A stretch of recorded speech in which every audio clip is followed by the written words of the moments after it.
Awesome.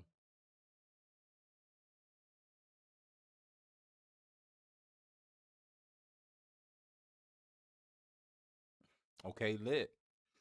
All right, so what's up? My name is Rolonsky DeRoe, and I am a mental health advocate in school right now, trying to become a therapist. Well, trying to, I am becoming a therapist, and I'm aiming to bridge the gap between mental health and men by helping them develop the language needed to address their issues.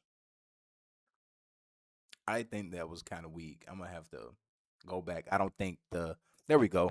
The mic is close enough now. All right, we're gonna start it over. I could do this.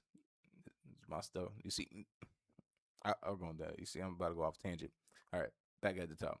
What's up? My name is Rolonsky DeRoe, RJ for short, and I'm a mental health advocate in school right now, becoming a therapist. I'm aiming to bridge the gap between men and mental health by helping them develop the language to address their issues.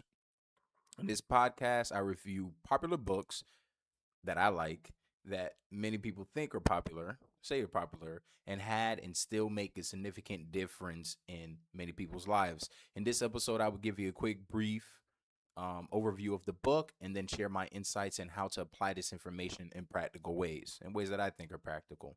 All right, so the book we're looking at today is called Impact Therapy: The Courage to Counsel by Dr. Ed Jacobs, Dr. Christine Schmidt Schimmel, and Dr. Dane Ballou. Ballou. There we go. All right. So this is a therapy book, something that I found through um, the ACA page and then group counseling. And I was listening to the podcast and I came across this guy named Dr. Ed Jacobs, and he was talking about impact therapy. And I really resonated with that type of therapy. Uh, just to give you a quick intro to it, impact therapy is an active approach to individual and group counseling. This multi-sensorial approach to counseling is a form of brief therapy that emphasizes making counseling sessions clear, concrete, and thought-provoking. Impact therapy encourages counselors to combine creative counseling techniques with various counseling theories. This innovative approach to counseling has been very well received by school counselors and therapists from all over, from all areas of mental health, the mental health field, including private practice, mental health, and drug and alcohol treatment centers, hospitals, and correctional facilities. All right, so this is a pretty popular approach to counseling. And what really connected with me was the active approach and the multi-sensory approach. Because a lot of times when you think about therapy, you just think about one-on-one sitting down talk therapy. Like someone's gonna ask you all these weird questions and stuff. They don't really have too much to say. Or sometimes people just think it's just advice given. But this right here gets a counselor and somebody like me who has a lot of energy and who's very physical, and the way I talk and the way I move and how I like to just how I am as a person. This counseling matches my personality a lot, right? So, first insight I got from this book is that good counseling is theory driven. Good counseling is theory driven. So, this approach uses a couple of theories. It pulls from REBT, specifically the negative self talk, transactional analysis, looking at the child, parent, and adult ego model and how that moves within a person. It uses Gestalt theory, specifically unfinished business and reality therapy, using the WDEP, which stands for what do you want, what are you doing. We're gonna evaluate what you're doing versus what you want, and then plan if needed. How do we plan to get what you want? Right. So one thing that I did struggle with at first when I first started my program is that there's so many different theories, and I was thinking to myself, how do I know what is the right theory? And I did hear early on a little bit that there are many counselors that are eclectic, meaning that they use more than one theory, and like they they consider themselves masters, and well, not masters, but able to use more than one theory. if needed with a client, whatever a client needs. An issue with that is that you never really go deep, right? You become like a joker of all trades where you know a little bit of everything, but you're a master of nothing. And that's not necessarily bad, but I'm thinking from me becoming a counselor. If I'm becoming a counselor and I never really dove deep into theory, how do I know if I'm doing anything right? I'm doing anything right, or if I'm able to get to a level with my client where I'm able to do deep work that's actually transformational or beneficial, because I only know surface level stuff. For example, REBT, negative self talk. Okay, client is having, I just know that one thing or that technique where I'm not that well versed in it. Or either just doing therapy without a specific approach, theoretical approach. Is that really therapy? And the answer would be no. At that point, what's the difference between a therapist talking to a client and that client going to go talk to their friend if a therapist isn't using a specific approach?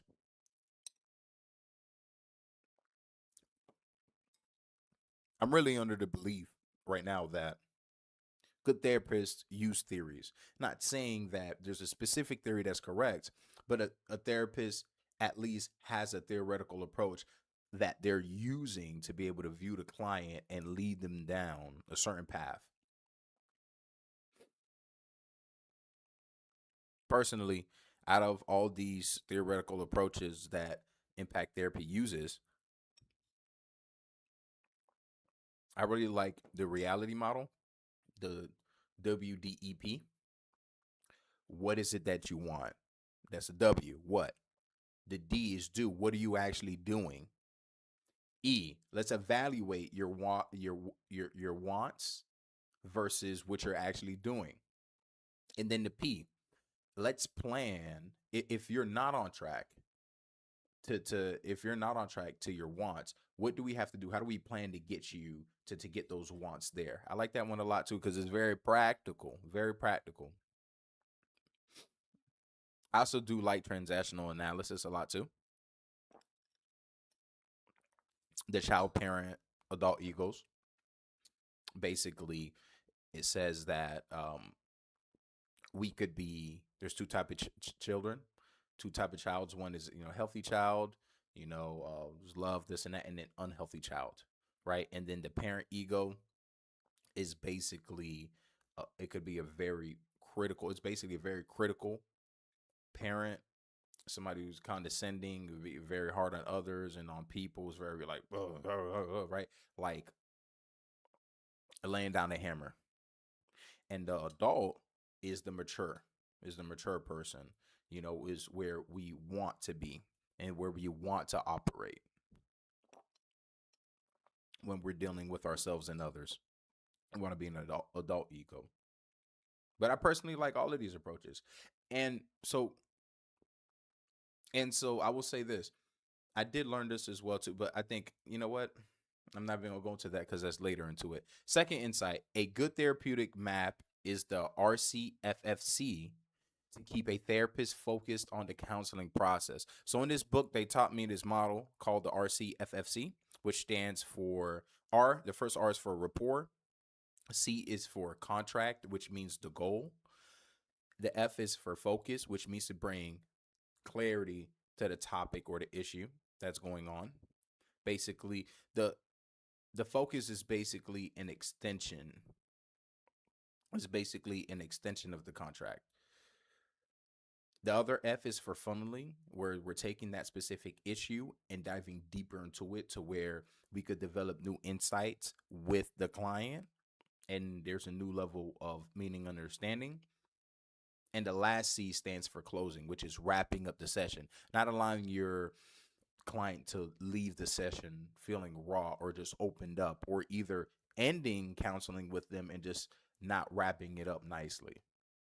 So the RCFFC model, you see, I like this a lot because it gives me a model to follow. It doesn't mean it's going to be perfect, but one thing about counseling, and I could see, especially even with somebody, and when I think about myself, I could see how easy it could be for me to fall off of track and actually doing work with my client and diving deep, because I might go off on so many tangents because I might not have a model to follow. So Dr. Ed Jacobs, one thing he did say is like, if you don't have a model, adopt this one.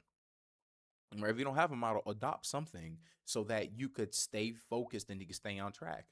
And what I really do appreciate is that this model, you not only can you use it for like overall like the whole entire counseling process with this client, no matter how long it is, but also you could use pieces of it within session. Like for example, when I'm looking at the contract, what is going to be the goal for this session right here, this one session that we're having? And now when you bring up an issue related to that goal, which which issue are we going to focus, right? That's the other F. What are we going to focus on? Bring clarity and bring clarity to that topic or issue, so that we can now dive deeper and start doing some deeper work. And then that's where it goes into fun, and that's where it goes into fun. That's where it goes into funneling, to where we're diving even deeper with the client to be able to get new insight, and then we close it up, right? And giving ourselves enough time at the end of the session to be able to close it up. It's a good model. It sounds good. I've never personally done it, but as I'm continue to learn, it seems like a good model to have, because a lot of times many, and I will say this even for myself, being in therapy, all counselors do not have a good process. All counselors do not have a good process. And there are times where I have left a session asking myself, what did we just accomplish? Yeah, we talked. And to a certain extent, sometimes I felt like I wanted to focus what we were talking about more than the therapist did. So I think it's important. It's important to have a therapeutic map to follow as a therapist. Third insight: talk therapy is not the only way of doing good counseling. This is the bread and butter of this book. What makes this book very different, what makes this approach to counseling very different, is the multi-sensory approach.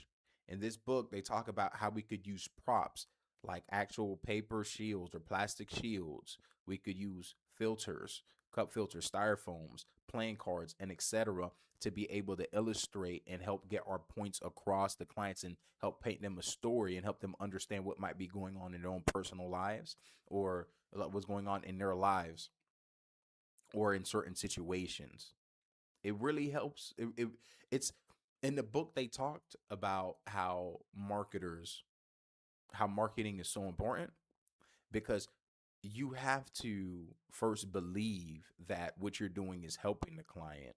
We was talking about marketing. They were talking about marketing in general, but connecting it to clients, and just, yeah, clients, just use the word clients, and saying that the same way how marketers sell products to people, how they're able to be so effective and getting people to buy in, is with the visuals, with the music, with all the things and this and that, multi-sensory approaches that gets people bought in and pulled into it. In the same way, we could bring those same exact skills and techniques and approach to counseling to help sell, you know, to help sell our solutions to our client. And listen, when I say solutions, I'm not necessarily saying that we're giving them answers. What I am saying that is that as we are walking them through the counseling process, and listen, if you don't like what I'm saying, remember, I'm still in school. I'm just honestly having an open conversation. I ain't a perfect professional, but at the same time too, this is good for me because it help me work through some things and talk through some things.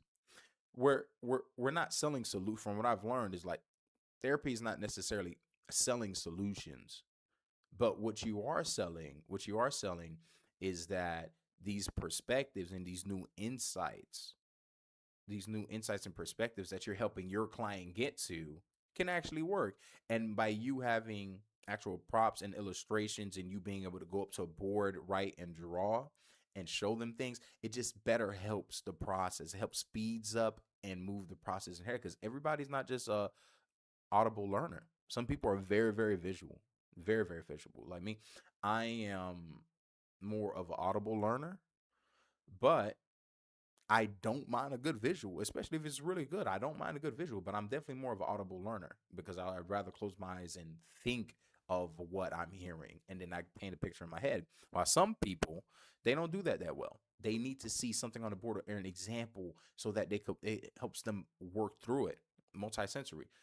Other things you could use in therapy that will move it away from talk therapy and make it more multisensual, multisensory would be using chairs to role play and positioning. Now, something else the book talked about, like for example, gestalt therapy, unfinished business, sitting across from a chair, but they took it even to another step to where, for example, in the book, where a client, for example, like when we're looking at transactional analysis and the what it's like to be in the child chair. They'll have two chairs, right? A smaller chair, what they'll call the child chair, and the adult chair. Two chairs representing what when a person is talking and how they're behaving. Are you sitting in your child chair or your adult chair right now? Like what ego are you in right now when you're dealing with the situation or you're in the scenario? And one thing I thought was really, really funny, really crazy, was that there was an illustration in the book to where the counselor was standing up on the chair while the client was sitting down to show them an example of the power difference that the client was creating in their relationship with their boss or either partner. And that visual illustration is very powerful because it shows that you're giving this person much more authority than need be. Both of you guys should be in an adult chair. But that I'm just using it as an example to show that how you it doesn't have to be talk therapy. And that's like gold for me because I don't just want to do talk therapy. Like I said, even as I'm talking and doing this video, I'm moving my hands a lot. I would move my hands much more, but as you see, I'm working on a budget here, especially with my mic. So I need one hand to hold the mic, and the other hand, I got it moving. It's moving. You could also use whiteboards to draw and illustrate. Like I mentioned before, I have a whiteboard in my room. I actually have I have about 3 whiteboards in my house. At work, I always have a whiteboard. Wherever I go, I have some type of whiteboard so I can write and draw. It's very powerful. It helps me remember things, better illustrate things, and all that good stuff. Boards are very, very powerful. Boards have changed my life. That's how I got through college, honestly. My fourth insight, mastering the basics of counseling. Mastering the basics of counseling. The basics matters. I remember when I first started playing football back when I was 14 years old. 14, that's the first time I played tackle football. And looking back now, if I was able to go back to all that time I had spent on at that park, Claude Pepper Park, across from my grandmother's house, training for hours by myself, I would have focused more on the foundations of my position than trying to do this ladder work and all this other stuff and crazy things. Found the basics matter. If you master the basics, all that other stuff is going to come so much easier. But just like when I was a ball player, you get so caught up in looking at the NFL players and the college players that are doing all these, like I played defensive end. So I'm getting caught up in all these other players that are doing these crazy spin moves, doing all these moves I never seen in my life before, looking at ghost arms, this and that. I'm looking at all these things instead of paying attention to the actual foundations, having a good stance, getting off the ball fast, being able to see down the line, having good muscle memory to whether it's a run, it's a pass, whether it's a counter, whether it's the line is going down and how to react. I was more focused on all these other things that were really, quite frankly, I wasn't at that level yet. It was above the level where I was at. And if I had focused, I believe to this day, if I had just focused on the basics, the boring basics, I would have been so much better, football player. And in the same way, as a therapist, There's so many techniques, so many approaches, so many theoretical ideas and all this of philosophies that come up that I could even at first I saw how I was getting lost in this is so big. What's the perfect technique? What's the perfect theory to use on a client? And just like in football, I realized that that upper level stuff is gonna come to me as long as I really master the basics. The same with counseling. Master the basics, paraphrasing, reflecting, clarification, active listening, summarization, probing. All these basics matter much more than the actual theoretical approach.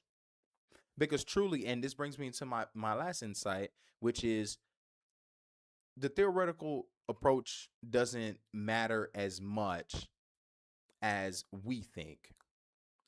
The best, from what I've heard and what I've read in counseling books, about people talking about their experience and years in counseling, is that the best theoretical approach to use is one that best fits your personality, that really works well and mingles well with you, which is why I'm personally attached to impact therapy. And I'm also attached to psychoanalytic therapy as well too. Psychoanalytic theory,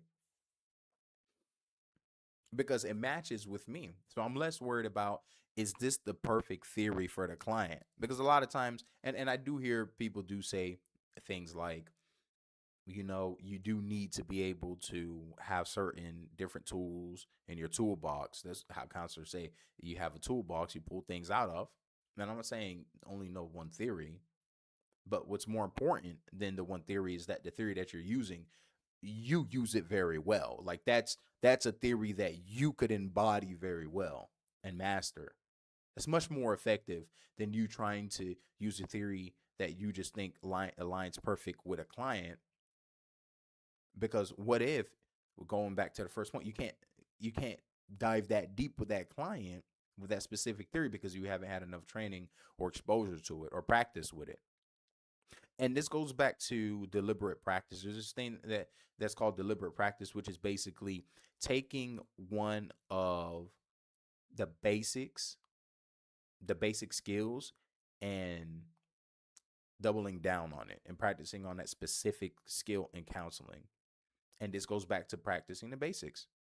It's much more, my opinion, and this is what I plan on doing, spending much more time, especially while I'm in my program, practicing the basic foundations of counseling, which is paraphrasing, reflection, clarification, summarization, and probing, then, and reflection and meaning, and reflection and feeling, and all that good stuff. Then focusing on a theory or focusing on these certain techniques, because I do believe that's going to come with time. But my foundation is what matters the most.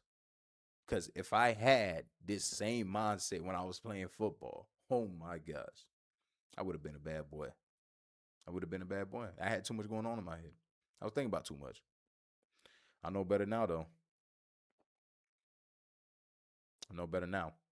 And going back a little bit more about that last one I was talking about, focusing on theoretical approaches that align with your personality, you really can increase your effectiveness by leaning to your gifts and interests in counseling, and not just doing something that you think works best for a specific client, but using that theoretical approach that aligns with the things that you're really interested in and things that you have a gift in. Like, for example, I really do like, I'm very physical, and that's something I don't try to do. It's something that I just have, but it also works in my benefit because it helps me express myself. How can I bring that into the counseling room? How can I bring that into the counseling room? Through something we call impact therapy. There's also type of therapy that I like a lot too, and I'm looking to a lot of them. It's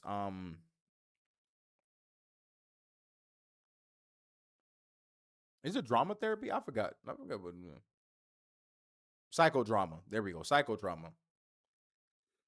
to where it's basically like role playing. I like that a lot as well too. I could have been a theater kid, but I ain't never fall through with it. I just kind of left it alone at some point. I left it alone at some point. Took some time, and I really did take my time looking at this. I found this book by going through ACA and looking through all the different subsections of ACA and see what I was interested in, which was group therapy. I listened to the podcast. I listened to every single episode on podcast. It wasn't that many, anyways. So I was able to listen to all. And on one of the last ones, Dr. Ed Jacobs was talking. And I decided to look up his book. And read as I read a quick summary about his book, I fell in love. From the podcast, hearing how he talked about it, I resonated. Looked at the summary of the book, I resonated. I went and bought the physical book for $30. That was over a year ago, and I still love it.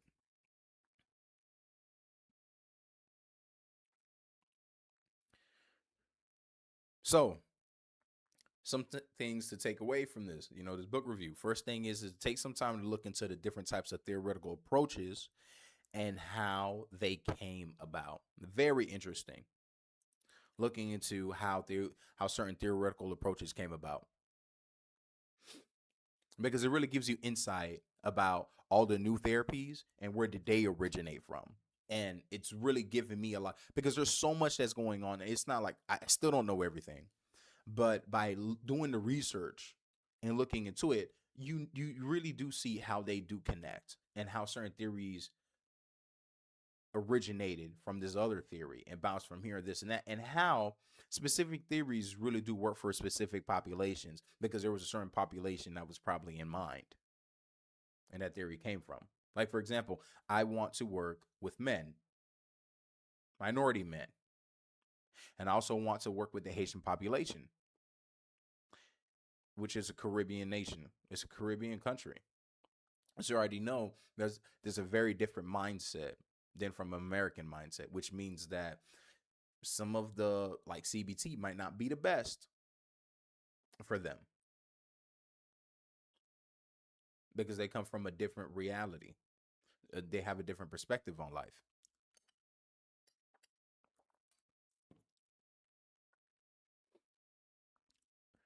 Learn to be a perpetual learner, no matter how difficult it might be to keep it up. This is more for me than it is for you. Keep reading, keep listening, keep having conversations. It's hard. The last year of my life has been very hard as I left my previous profession, because I was making decent money. But with me changing careers and deciding I want to do counseling, I had to leave that behind. And it's been tough.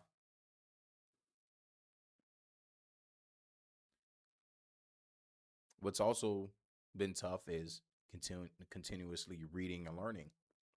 Because at times I do get very tired between work, school, um, being married. If you want to have a good marriage, it takes time, it takes effort, it takes energy. And so I'm not always in the mood to learn. And that's why I try to find different ways to keep myself plugged in: podcasts, audiobooks.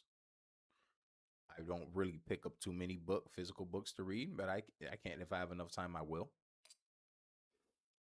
I'm on YouTube University every day, listening or watching something, whether it's entertaining or educational, more educational, but entertainment too. We gotta take a break sometimes, but he still learn. Documentaries. I just finished watching the documentary on The Biggest Loser, and how essentially what I got from it was that if you're trying to achieve a goal and you're making it a competition instead of a lifestyle, it's not going to last. I think they said out of 14 contestants, all but one of them put the weight back on, and four of them weighed even heavier than when they first showed up to the show.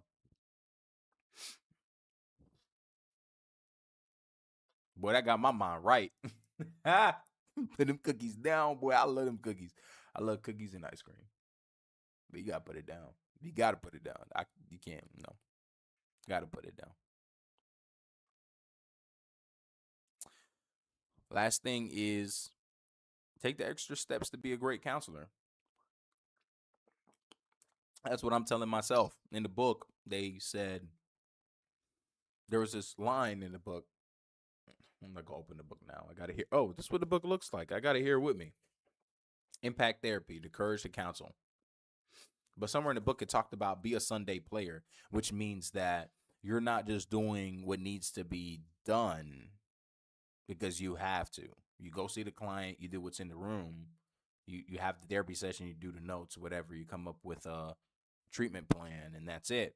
But you do more work outside of the counseling room, and you continue to educate yourself, work on yourself, watch your sessions, critique yourself, get critique, get the supervision. And I could tell you right now, I know it's hard to do. I already know I already know it's very hard to do. But I'm making a commitment now to be the best counselor I could be. And I know it's gonna be hard. It's hard now. Even going through the schooling, seeing what starting salary is gonna be like, thinking about opening my own private practice. But I do believe it'll be worth it in the long run because I believe I'm aligning myself with a profession that I have the aptitude, and vitality for. In the long run, it'll work out. I just need to sit in it and do the work. If it's not working for me, it's working on me. And give it time. What was it? The 10,000 hours before you become an expert? I ain't gonna trip about it. I'm gonna give myself 5 years, see what's going on. Yeah, but take the extra steps to be a great counselor because it seems like there aren't enough good counselors out there. And I don't truly believe it's just their fault, but it's a hard system. Counselors are very underpaid. Mental health has been underfunded and defunded, especially within the last 5, 10 years, especially after COVID. Is not seen as necessary or a necessity. Insurances aren't really paying for sessions. They might only pay for maybe 1 to 4 sessions.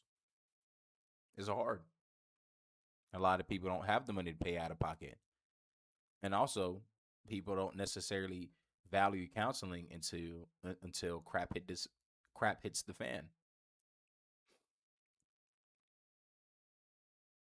So they're coming to counseling a lot. I'm sure a lot of people come to counseling when things are so bad to the point to where it's not even, you know, things are fixable, but it probably didn't have to get to that point if you came probably 5 months earlier, which does makes it harder on counselors as well too. Come come to them when everything's just burning down. Yeah, but that's it. Thanks for listening. And if you enjoyed the show, please subscribe and follow me on my socials. My handle is Rolonsky Darrell on Instagram, TikTok, and Threads. And until next time, appreciate y'all.